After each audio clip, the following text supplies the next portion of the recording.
You're listening to One Decision, the podcast that looks at the choices made that shape our world. I'm your host, Julia Macfarlane. And I'm Richard Dearlove, former Chief of British Intelligence, otherwise known as MI6. And together, Richard and I speak to the key decision makers, the power players and influencers who shape some of the biggest events that impact us all. Today, we're bringing you a fascinating conversation with one of the key architects of the European Union's recent AI legislation. It is a very good time to be talking about AI, disinformation, and its impact on all of us, particularly in this bumper year for elections. However, Richard, I first of all have to ask you about one or two really quite dramatic and newsworthy things that happened this week. First of all, we had a very long-awaited announcement from the British Prime Minister Rishi Sunak. Earlier today, I spoke with His Majesty the King to request the dissolution of Parliament. The King has granted this request, and we will have a general election on the 4th of July. So, we finally have an election date here in the UK. Well, I'm very surprised. If you'd asked me to bet on this, I would have lost rather a lot of money, because I think everybody was expecting a November election. And Rishi Sunak actually said earlier in the day, in the second half of the year. But of course, it is in the second half of the year by 4 days. So I thought that was rather amusing. Everybody thought that Rishi would wait until the last moment. I think clearly what's happened is you have some surprisingly encouraging economic indicators that have come out in the last few days, particularly the rate of inflation. So you have good growth figures, good inflation figures, and they've decided to go for it. But there must be some strategic consideration behind the scenes that I'm not yet aware of, in terms of those people who are advising the Conservatives on their election strategy, which gives them, as it were, the momentum to take this decision now. It is almost counterintuitive, because everybody thought that the longer they waited, the better the economic argument would be for them. But they've gone for bust, and we have an election in 6 weeks' time, so it's not a very long campaign. I think Labour will have been rather caught by surprise. You're totally right. I think a lot of people have been caught by surprise. There have been some good headlines from the government recently, as you said, on the economy and on inflation. But Sunak is so behind in the polls. Perhaps he might be trying to bet on the summer weather, the feel-good factor with the football and the pubs opening late. Possibly he's worried that actually things won't get any better the longer he leaves it. Well, I guess that could be the case, that they saw the situation as getting progressively worse. I mean, the polls have been very discouraging for Conservatives for a long time now, and they're supposedly 20 points behind. But I think there are one or two important considerations. The local elections, which of course Labour won handsomely, but they won them on a very small turnout. And it's clear that a huge number of Conservative voters stayed at home. So the turnout in most areas was around the 30% mark, even lower. So if you make the calculation that some of the Conservative loyalists will return to their own party with a good set of economic indicators, it may be that, they're going for, a small majority, hung parliament. I mean, there are all sorts of options. I mean, Labour have got to do incredibly well to win an overall majority because of the redrawing of the electoral map by the Electoral Commission in the UK. And of course, what happens in Scotland is also crucial to the outcome. So it may well be that both parties are thinking that with the SNP in meltdown, which it is at the moment, it's in a real mess, that both parties will pick up maybe more Scottish seats than they expected, although my calculation would be that Labour will win the majority of those seats, particularly the urban ones in places like Glasgow, which were previously held or are currently held by the SNP. Anyway, those are some of the peculiar considerations that we're now facing. Absolutely. Labour's path to victory has to take a turn through Scotland, which is actually where I'm currently talking to you now. It's going to be a really, really interesting campaign up here, that's for sure. For our international listeners and for our geopolitical watchers, what do you think they might expect if we do get a Labour Prime Minister on the 5th of July? What can they hope to see when it comes to foreign policy? I mean, I think we'll likely see quite a lot of strategic continuity, right? I mean, Rishi Sunak, his first trip abroad as Prime Minister was to Kyiv to show support for Ukraine, taking a similar line from Boris Johnson. Keir Starmer, he's also been very supportive of the government policy to support Ukraine. The shadow Foreign Secretary David Lammy, who hopes to become Foreign Secretary, he's just got back from a trip to Ukraine. And also, there is not a huge amount of daylight between the two main parties with regards to the Israeli-Palestinian conflict also, is there? Very little change. I think you're right, Julia. I think the only difference, the key difference, may be some greater willingness on the part of Labour to re-look at the relationship with the European Union.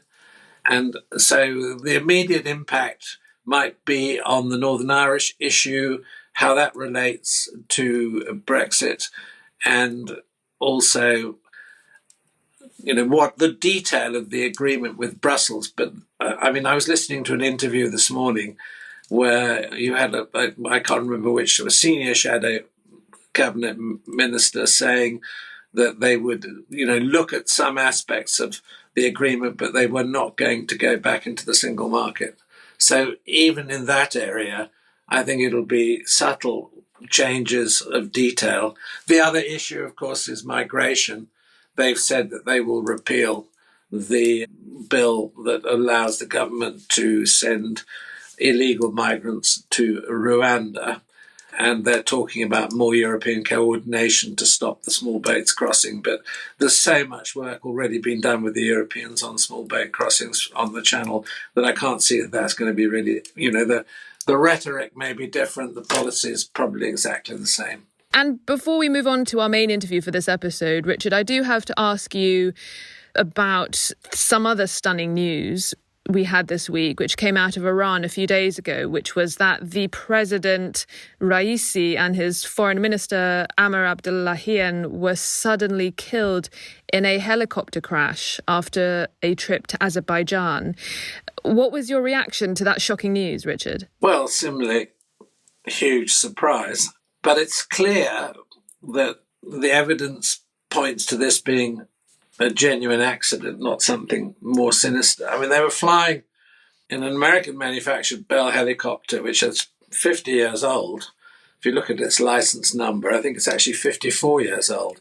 At the moment, because of sanctions on Iran, it's been impossible for them to get spare parts. So there's sort of safety factors relating to this helicopter. And helicopters are, I wouldn't say they're accident-prone, but they're certainly less safe, in my view, than conventional aircraft. Plus the fact is that they took off in bad weather. It strikes me there's a real element of incompetence about this on the Iranian side as well. Why on earth, when you've got a yellow or a red weather warning, would you fly an aging helicopter over a range of mountains, which are very high? And it looks to me as though they flew into a mountain range and everybody in the plane was killed. But I think I said quite a long time ago, in relation to one of our discussions on Iran, that Iran already had a succession problem. And of course, President Raisi was perhaps one of the leading candidates to replace the supreme leader. So this accident does have a significant political dimension to it. And there will be real problems now for the regime. First, in the election of Raisi's replacement, but also on the whole question of how the succession is handled. Ironically, it may project the supreme leader's son into top place, and he wasn't in top place, as a likely successor to his father. So the other thing I think which is really important for the Iranian regime is to hold the peace, during the sort of process of an extended funeral and, as it were, the build-up to a new set of elections. There will be a lot of Iranians who secretly, and I think we've seen evidence of this in social media, are very pleased that Raisi has disappeared. He was, for many reformers, a deeply unpleasant and sinister character. Yeah, I think that's absolutely right. And when he came into power in 2021, he, of course, immediately oversaw that brutal crackdown on those women-led protests in Iran. I mean, he has quite a bloody history. He was previously the Prosecutor General of Iran, and he was nicknamed the Butcher of Tehran for his time on the so-called death panel of judges back in the 80s, this panel of judges who sentenced thousands of Iranian prisoners of conscience to death during the purges. But of course, I mean, more recently, he also has the dubious reputation of being the man who launched the first direct attack on Israel in the country's history.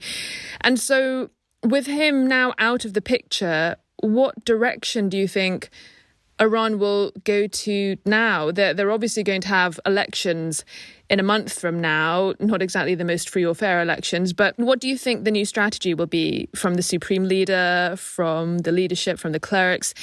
I mean, will they want to see someone in the presidency who will help to maybe take the temperature down after Raisi really ratcheted it up after taking over from Rouhani, who was a moderate? I mean, do you think we'll likely see a more hardline president who is going to amplify the war rhetoric with Iran's enemies even higher, or take that temperature down? I think that's very hard to predict. My expectation is that the ultra-conservatives whom Raisi represented will remain to the forefront, will remain in power, and that they will try to continue down the current track with no significant change. But I think this will come clear over the next 6 weeks. But my prediction is at the moment, no change. I think what is much, much more important against this background is the American initiative with the Saudis to try to do a deal which would include eventually Israel and some guarantees for the future of the Palestinian people. I mean, I think it just shows, in terms of the background to the conflict, that Saudi Arabia does not want to see the Middle East dominated by a war caused by the Iranians. And they did, as it were, cause this conflict by pushing Hamas into this invasion of Israel. So I think there are a number of moving parts here.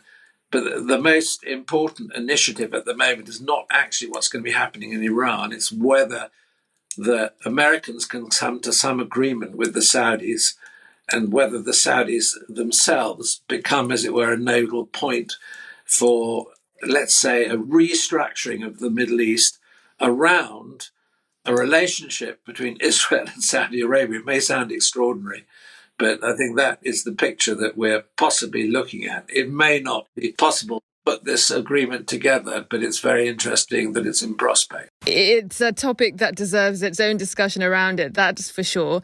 Well, let's move on now to our conversation with Dragos Taraki, a Romanian MEP who is also one of the lead authors of the European Union's landmark AI bill.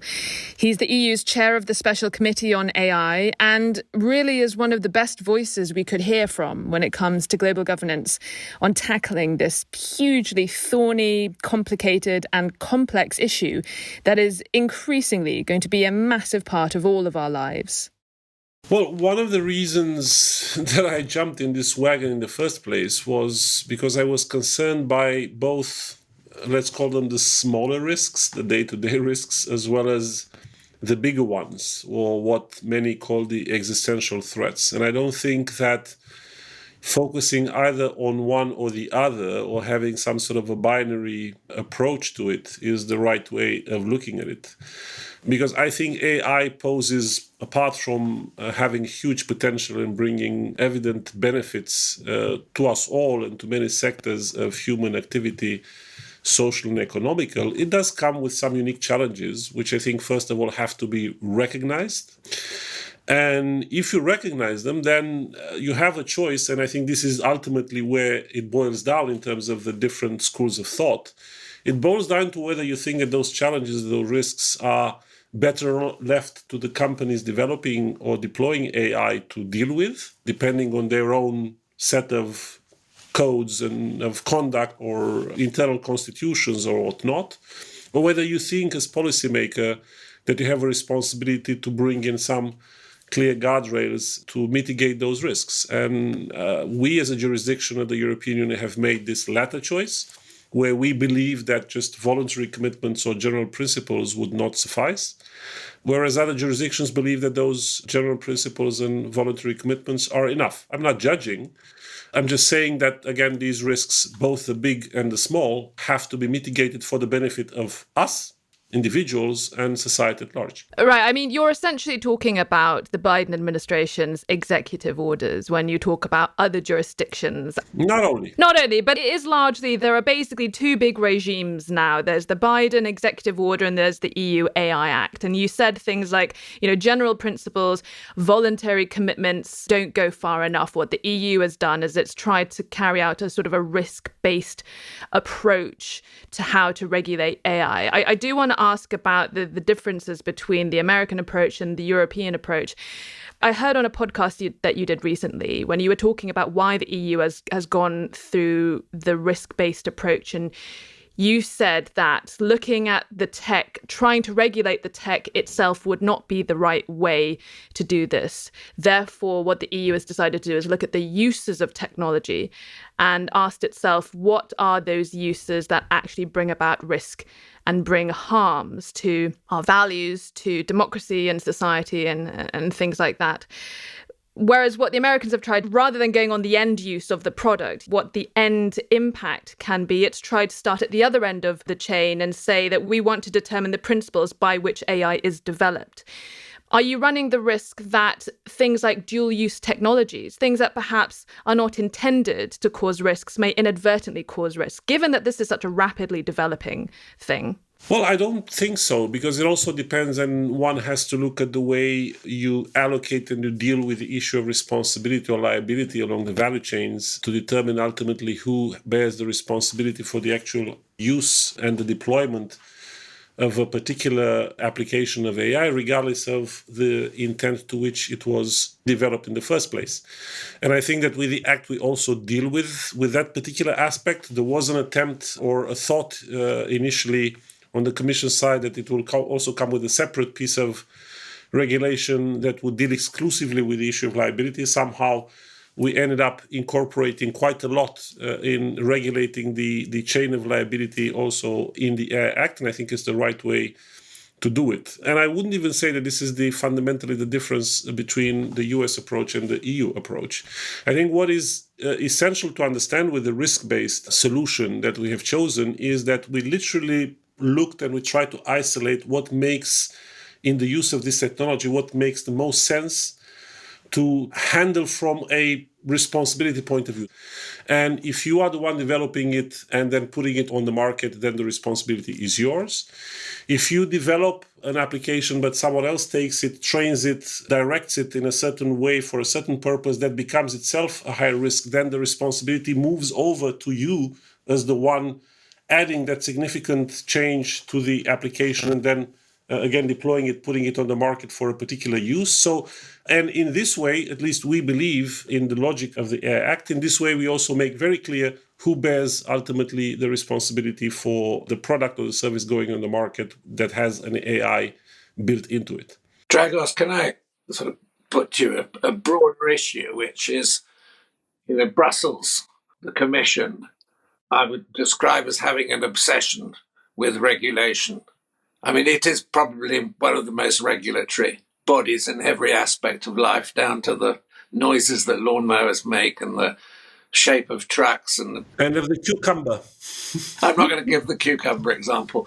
You can understand the EU's approach, but I mean, in trying to regulate AI or AGI, I have the feeling that Brussels has sort of almost bitten off more than it can chew. And I mean, what's striking about what you achieved in this first regulatory outcome is its simplicity, given that it's a very complex problem. But what you've imposed, from a sort of risk basis is quite straightforward. But is this really going to be an effective way? I mean, it may give you reassurance in having a piece of paper, but is it actually applicable on a day-to-day basis? Is it a workable solution? Well, I trust it is going to be, and I would be the first ones to agree with you that if you look at the history of EU regulating, we've had quite a number of bad examples of how you shouldn't be doing it. Not only in terms of how it ended up being implemented, but also in terms of how the EU actually did that regulation in the first place. And you often create more fragmentation than coherence and so on and so forth. What I can testify to is the fact that we've been quite haunted from the very start of this work and the negotiations, and also before the negotiations when we prepared our mandate. We've been quite haunted by these ghosts of the past, and we really wanted to make sure that we learn as much as we could from those mistakes, starting from the way GDPR was put together and many other pieces of regulation, particularly those that were coming close to this idea of regulating the digital tools of today. And again, we've tried to learn from that and adapt our text and the rules and the regime that we've included in it in a way to make it easier to apply, to make it easier to be understood by those that would be the subjects of the law, and also to make it easier for the authorities that will have to interpret and apply and enforce it to make it so. Is there a guarantee for success in implementation? There is no such thing. You know what they say, the proof of the pudding is in the eating. So we will see when it's going to be implemented and enforced, whether this is a bet that we're going to win or not. I'm convinced that we've done the best we could. I don't think literally that you could approach it fundamentally in a different way. It remains a complex piece of text, but I think that the tools are there to make sure that implementation also happens in the spirit in which we intended it. Well, Dragos, can I put to you something that causes a lot of people concern is there is an element of the industry and big, powerful firms essentially marking their own homework in a lot of this. And I do want to ask you, because Sam Altman did an awful lot of lobbying in the EU last year. And what Sam Altman did was he was lobbying against the categorization and the designation of OpenAI to one that was a lower ranking of perceived risk. And one can argue that he was successful in that manner. One senior policy advisor at the European Digital Rights and an expert who was consulted on the EU AI Act, Sarah Chanda, she says they got what they asked for. She says that the document, the AI Act, shows that OpenAI, like many big tech companies, I'm quoting from her directly now, have used the argument of utility and public benefit of AI to mask their financial interest in watering down the regulation. Isn't a key issue with the EU AI Act the fact that because of how it's constructed, all it takes is for a very powerful conglomerate like Microsoft, and which owns AI, are able to recategorize themselves and therefore allow themselves to be out of the purview of some of the most stringent requirements of this act? Absolutely not. Why? And I would challenge anyone, including Sarah, to show me which part of the text plays in any way into the hands of Microsoft or OpenAI, or which part of the text represents a win for the big tech. Literally. Well, they have to face less regulation and less restriction because they are no longer categorized as presenting high risk. There are an awful lot of people who say that ChatGPT-4 and what that represents and the amount of incredible, stupendous potential that has, it does present a risk. And so much of the risk is unquantifiable. And the fact that we don't know how it will evolve. We've never said that foundation models such as ChatGPT should be in one of the categories of risk, because it's a different kind of technology than the ones that we allocate either as prohibited or as a high risk, because they don't have a defined purpose. All the rest of the AI applications that we categorize in the rest of the AI Act, we do so by purpose, by objective, by design. Whereas the foundation models, the large language models, they don't have in themselves a purpose that can be put in one category of risk or another. That's why we had to craft a different regime for them. But in crafting that different regime, in realizing that they are a different species of AI, we have actually allocated very firm obligations to them. And in fact, ChatGPT and OpenAI are in the higher category of potential risk, which means that they have a higher level of responsibility and a longer list of obligations that they will have to go through compared to other models that would be falling in the lower category, because we've ultimately decided to go with a two-tier approach. And again, at least judging by the figures of today, OpenAI will certainly be in the top tier category, which means a higher level of responsibility. But it's not at the moment, is it? You would say that OpenAI, and would you say that large language models in general do not belong in the top category of risk? No, of course they do. That's what I'm saying. They are in that category. And when the law will start applying, which is 1 year from now, they will be subject of the law. Do you think that this is a sort of absolutely unique, different regulatory challenge? I mean, something of a higher order than has ever been attempted before? Absolutely. It is because, for a million reasons. It is because the technology in itself for many of us, defies a lot of everything we've known so far. And it challenges many of the understandings and the prerequisites of everything from creativity to how we do a lot of things. So in itself, it is a groundbreaking technology, and it's not easy to pigeonhole it, and I don't think we should. Second, it is a very fast-moving technology. So what we had to do in order to still recognizing, and that's why we have those rules in the AI Act, because we recognized it from day one that somehow, yes, of course, they attempted to rid themselves of the need to do anything. But again, they did not win that battle, no matter how hard they lobbied. So we did include them in the AI Act because we did think, and we do think, and we will remain convinced that they have a responsibility in developing those models, which is separate from the responsibility that anyone taking that model and applying it for a given application will have. It's a different set of responsibility that those ones will have.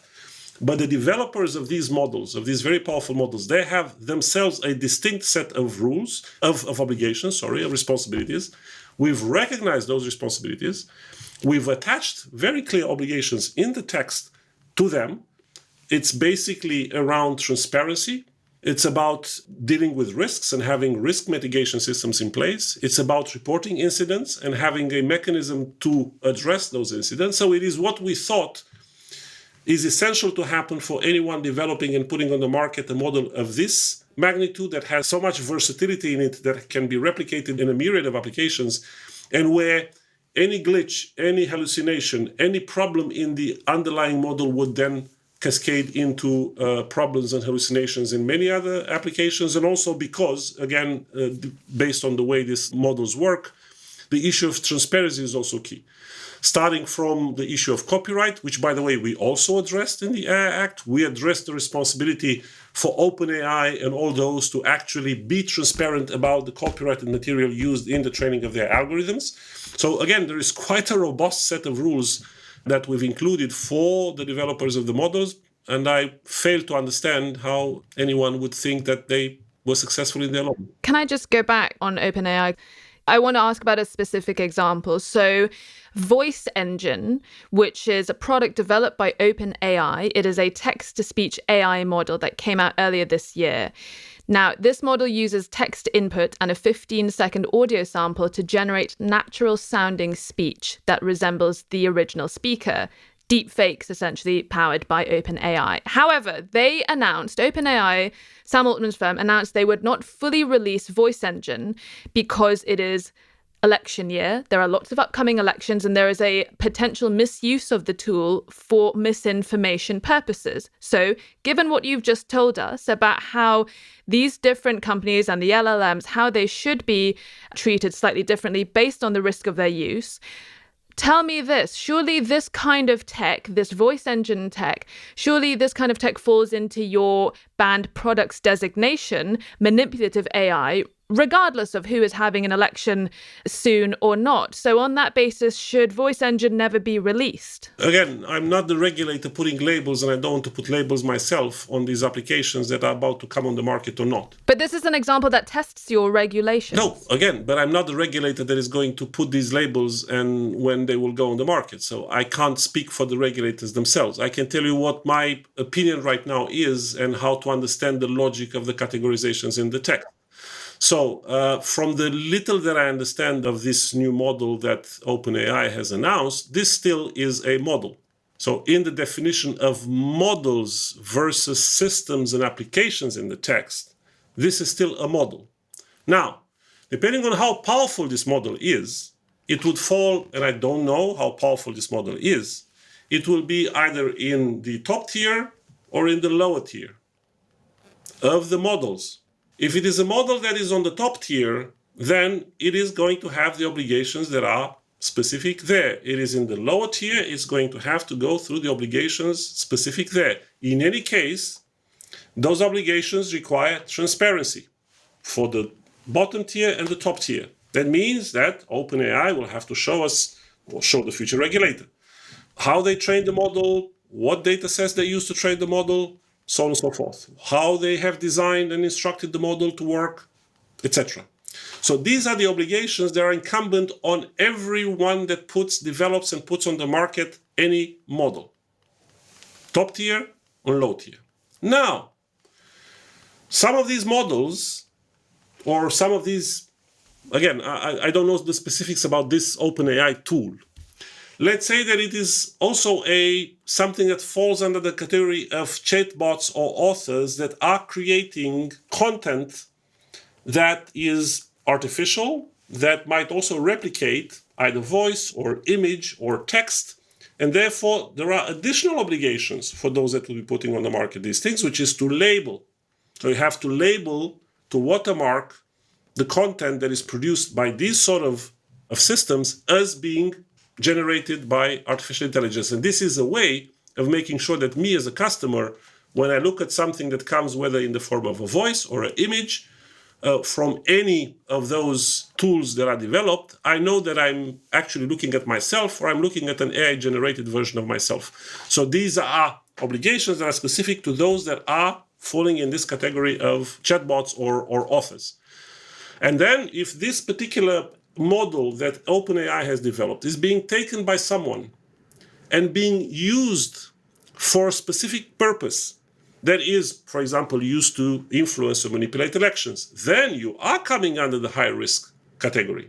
And then you do have a responsibility also under the high risk list of obligations and the compliance that you have to go through in order to put something on the market or use it for that purpose. Then you also become subject of the law under the high risk application. So it's really, first of all, there's this distinction to be made between the developers of a model versus those that would be using it to develop specific uses for those models. Yeah, Dragos, I discussed this issue with I'm sure you know Rogue Khanna, the Democratic congressman for Silicon Valley, who's been heavily involved in the debate in the United States. I mean, the line that he was giving to us when we talked to him was that the Americans are pretty fed up that the EU have moved so fast to create this regulatory regime that covers, 450 million of the world's population. And therefore, this is going to be a very, very influential framework. But on the other hand, the Americans feel that given that they're largely responsible, with some notable exceptions, for developing and commercializing the technology, that their thunder has been stolen and they're being forced down a regulatory direction which is being dictated by the EU. So there is a political issue here which is causing, significant disagreement between Europe and the United States. And I'm not talking necessarily about which regime's in power. It's a sort of more generalized issue which affects the future of this technology vis-a-vis how it's used by, humanity. And of course, whatever happens between the US and Europe will have a massive influence globally, leaving aside what the Chinese and the Russians may be doing to pursue their national interests. So, I mean, given that you've had a lot of dialogue with the American side of the equation, and I think with the UK to an extent, where do you think we are in resolving this tension? Well, first of all, I wouldn't actually call it a tension. You mentioned it yourself. We've been talking to each other for the last 4 years at the level of administrations, and there's been the TTC framework that was used for that. Yes, of course, there were questions. Of course, there were doubts as to whether it is right for the EU to take this approach or not. But all of these questions that popped along the way were resolved through a dialogue, through discussions. At the level of the legislators, there hasn't been a single trip that I've done to Washington where I didn't meet with fellow legislators, both in Senate and the House, working or being part of some caucus or working group on artificial intelligence. And the main reason for me making this effort was to make sure that it is well understood where it is that we come from with the legislation. I don't feel that there is a question as to the if, but it's the how. And the fact that there are companies that are upset and companies in California that might be upset and therefore influence the opinion of some policymakers, that's also natural. It's the way it has always been. Now, the question is whether we remain forever captive of that opinion. Look at the values that we try to serve, including in the way we look at AI. They're aligned. Look at the main concerns as they are expressed in official documents coming out of the US. Those objectives are aligned. Again, where we still differ, underline the word still. Where we still differ is to the how are we going to address those concerns that otherwise we share are out there. In what sequence and how. And I'm also convinced that the political debate in the US will evolve when it comes to AI because society expects things. Society shares the same concerns that we share in Europe. I have seen opinion polls in the US and very serious research done on how and the kind of issues and concerns that people have when they think of artificial intelligence. They are exactly the same.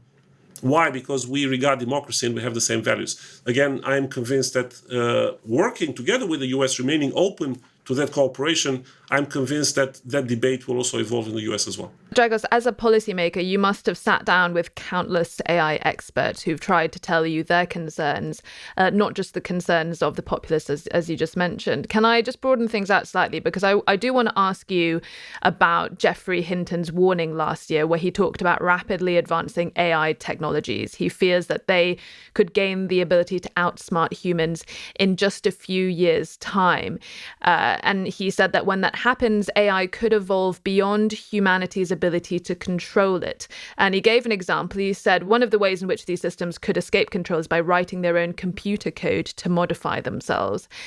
Now, a big issue with this, even with discussing this, is that this is a very difficult, complex issue to grasp, but it is also something that is changing so quickly.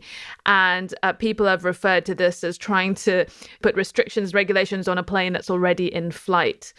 What are some of the fears that need to be discussed more? What things keep you up at night? Well, this is certainly one of them. I certainly don't know as much as Sir Geoffrey does about the way these systems work, but from my humble understanding of how they work and how they will potentially evolve, I share his concern of the moment, and I also share his concern that this is not going to be a very long time frame that we have ahead of us until that moment, when we will have to ask ourselves much more profound questions that we had up until today, including on first of all, whether we let the genie out of the bottle or how we put it back in. When it comes to what people refer to as AGI, basically that ability of an algorithm to actually not necessarily outthink ourselves, because some of these algorithms already outthink us, but to basically get that level of consciousness that would make them fundamentally different than what algorithms are today.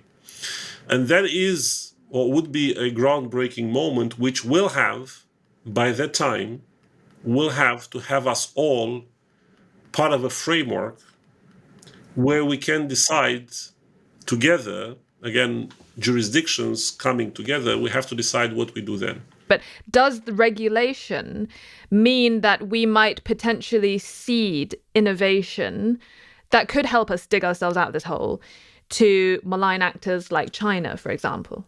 Well, regulation itself will have to evolve for that moment, because regulations, including our AI Act right now, is not yet equipped to deal with that particular singular moment when we will be deciding that the genie is out of the bottle. And I also do think, speaking of China, that in that conversation, we will have to also bring in China around the table, because it is a conversation that will be concerning the whole of mankind. So again, we have to prepare look at my final speech in the European Parliament just before the vote, I said exactly this. Out of the many challenges ahead, apart from implementing what we have adopted and many others that have to do with how we bring in society on board of this transformation, how we address the issue of jobs, how we address the issue of education and creativity. So there are many things that are still left to deal with.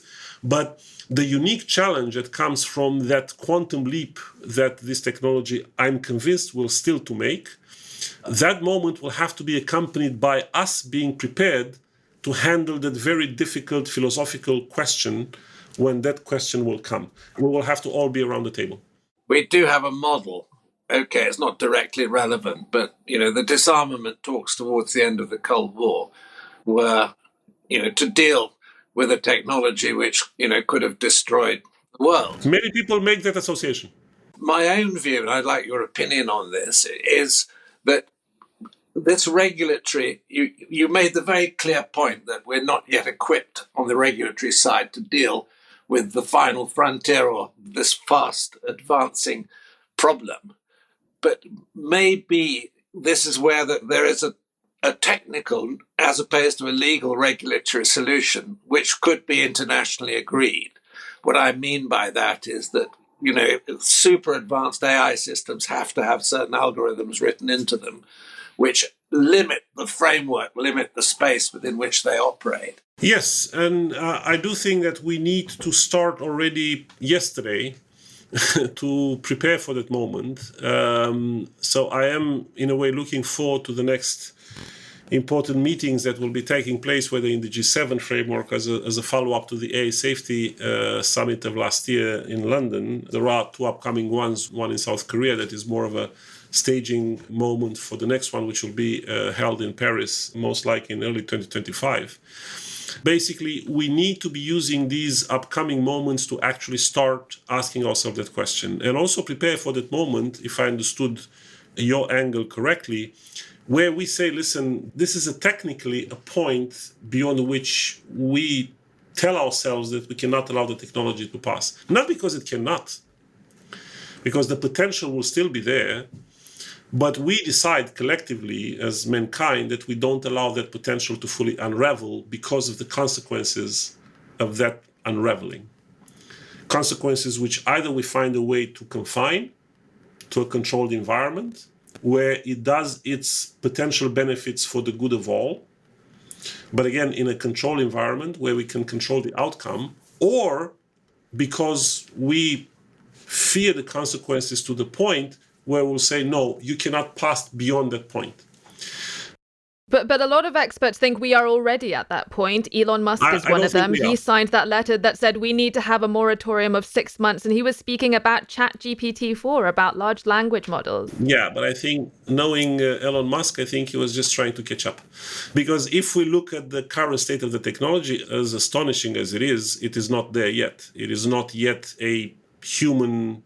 Certainly, it's not a human conscious, again, as funny or sometimes inspiring or other times admirable content that might come out of ChatGPT or any other of these models. Certainly, you can also get very dumb answers in return.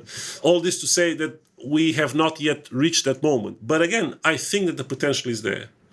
I don't know whether it's going to be 1 year or 2 years or 3 years or 4 years, but what I'm saying is that we have a duty of care towards our societies to be prepared for that moment and to signpost that moment in the right way. And I think this is what the next iterations of these fora, where our leaders will meet, will need to also address this fundamental question. That was fascinating. I hope you'll come back because there's still so much to discuss, but we're really grateful for your time today. No, with pleasure. And it's been a very good talk. I like this chat, so it's a promise I'll come back. That's it for this week's episode of One Decision. We drop new episodes every Thursday. Like and subscribe so you never miss an episode. Drop us a line. Tell us your thoughts. What decisions have impacted you and where you live? You can write to us. Our email is onedecision@onedecisionpodcast.com. From me and the team, thank you for listening and see you next time.